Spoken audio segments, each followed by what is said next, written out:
एकविंश शताब्दी रे आधुनिकतार चित्र सर्वत्र परिदृष्ट हुए। आजिर एही आधुनिक जुगरे आधुनिकता को द्वाही देई शुद्ध प्राचीनता को भूली जिबार जेउ हीन मानसिकता सृष्टि होईछि ताहा कदापि ग्रहणीय नुहे।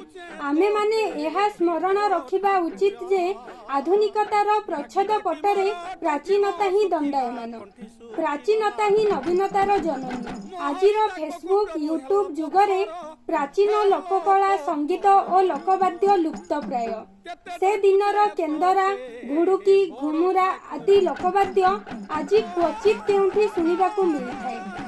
जेपरिकी से दिनर भगवत टुंगी मान आज केउठी पड़ी रही अपंतरा भावरे तो आउ केउठी ताहा विभिन्न अनुष्ठान और व्यक्तिंकर कब्जारे बोली अभियोग सुना जाए।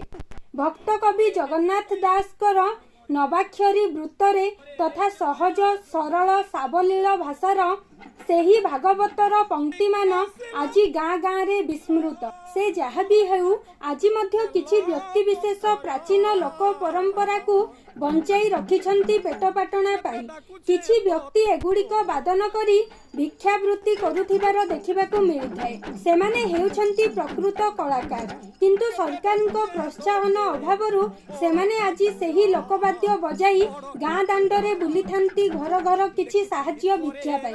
ठीक सेहीपरि एक दृश्य देखिबाकू मिलिथिला बौद्ध जिला सरसरा ग्राम रे। बहु वर्ष परे आज सुनिबाकू मिलिथिला केंदरा और घुड़ुकीर प्राकृतिक मूर्छना। श्रोता मानंकु आकर्षित करिथिला सेही मधुर स्वर। आसंतु सुनिबा उभय घुड़ुकी और केंदरा वादन करुथिबा सेही व्यक्तिंक मुखरु किछि। मन्ना भुवन दुरा नुआपड़ा घर आज्ञा हमर पिंगलापड़ा नुआपड़ा जोड़ापाल आज्ञा बौद्ध जिला। एटा आज्ञा मु प्रैक्टिस करबाटा मते 30 वर्ष आरंभ आज्ञा आज्ञा एटा आज्ञा घुड़की बाइद। हाँ सर हूँ तार माने आमर कटकी भाषा हला केंदरा, आमर ए पश्चिम ओडिशार भाषा हला सारंगी। एटा आज्ञा घुड़कार सहित मुझे सब सामान करी सारंगी भी बजाऊँ 30 वर्ष आरंभ एटा आज्ञा। आमे मध्य सरकार को अनुरोध करुछु प्राचीन लोकवाद्यर पुनरुत्थान पाई सरकार प्रोत्साहित कले लुप्तप्राय एही सुंदर तथा मधुर मूर्छना पुणी शब्दायित हेब तथा सर्वदा चिंताग्रस्त आधुनिक मनुष्य सेगुड़िक श्रवण करी हेब चिंताशून्य और विषाद मुक्त।